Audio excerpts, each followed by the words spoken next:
pouvez-vous nous parler un petit peu de cette correspondance entre la petite fille aux allumettes, moi qui m'a fait penser beaucoup à Maître Eckhart, cette fine étincelle Tout au à fond fait. de nous-mêmes, cette divine présence, comme une petite allumette, étincelle qui désire croître encore, jusqu'à complètement illuminer l'homme.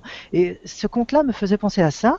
Et Cendrillon, ben, d'où vient le mal, nos souffrances, est-on obligé de vivre la souffrance, le malheur au cours de notre initiation, au cours de la spiritualité, de cette découverte, de cette fine étincelle de l'âme, que l'on pourrait parler aussi des troubadours, puisqu'il y avait cette connexion. Je vous laisse répondre à cette très grande question. Alors, la question, moi, enfin, après, je ne vais pas déplier tous les contes, enfin, ou ces deux histoires merveilleuses, même si elles ont l'air sous le signe de la souffrance, mais la réalité que nous voulons absolument nier de nos jours, dont nous sommes dans le mensonge et l'illusion, donc j'évoquais juste l'idéologie du bonheur, hein, ça ne veut pas dire qu'il faut être malheureux et souffrir, c'est pas cela, mais ce que nous refusons absolument, c'est l'épreuve. Et nous ne sommes jamais indemnes. Il n'y a pas d'existence humaine, il n'y en a jamais eu, qui soit indemne. Par le fait même que nous sommes mortels. Donc, vouloir se mettre à l'abri de tout, passer entre les gouttes, se détourner, etc., c'est totalement illusoire. Tôt ou tard, nous sommes rattrapés. Tous, et les personnages des contes comme les personnages des mythes, en effet, ils connaissent l'amitié, l'amour, mais aussi la trahison, l'injustice, la maladie, et ils meurent. Comme nous tous, ça nous refusons absolument, et puis surtout maintenant avec l'homme augmenté comme on dit et le transhumanisme, on refuse cette réalité qui est absolument incontournable, indéniable. Donc l'épreuve, ce n'est pas la souffrance nécessairement, mais l'épreuve c'est une porte ou c'est plutôt un degré de l'échelle, et lorsque nous avons traversé l'épreuve, nous sommes transformés si nous ne nous dérompons pas. Alors il y a des épreuves plus ou moins grandes, et en effet, une épreuve, je peux l'accepter et voir en elle une ouverture, c'est-à-dire une porte initiatique, hein, qui ouvre ma conscience à d'autres réalités, qui me fait croître en connaissance, en amour, en sagesse, etc. Ou je peux voir simplement, ah, qu'est-ce qui m'arrive, c'est pas juste, et aussitôt essayer de me guérir de tout, et à ce moment-là, je me rabats, si je puis dire, sur le plan psychique ou psychologique, et là, on peut prendre des tranquillisants, etc., et ça n'évitera pas pour autant ni la souffrance, ni la vieillesse, ni la mort.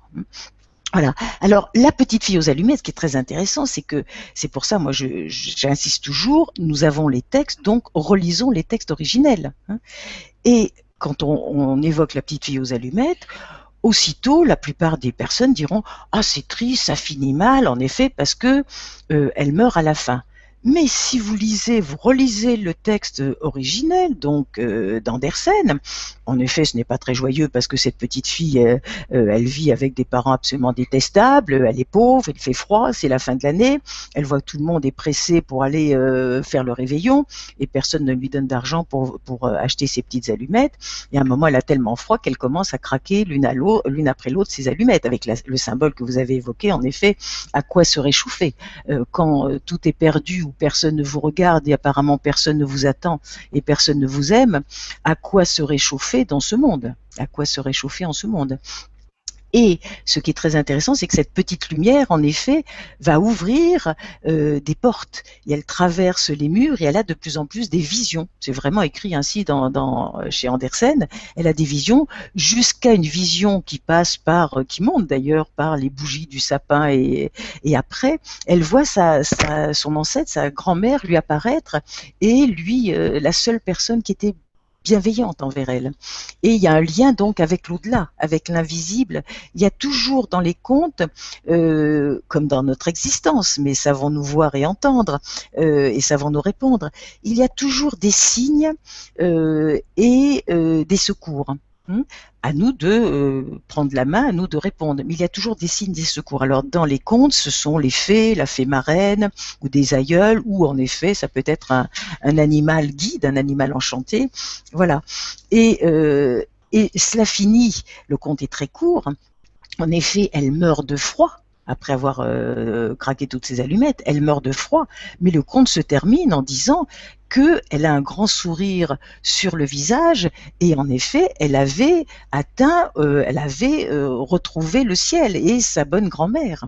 Donc c'est triste de notre point de vue, c'est comme ceux qui disent « Ah, Roméo et Juliette, c'est triste ». Non, c'est triste parce qu'en effet, ils meurent tous les deux, mais enfin la merveille, c'est que déjà ils se sont rencontrés, ils se sont follement aimés, ils se sont retrouvés, et donc leurs deux âmes sont joyeuses.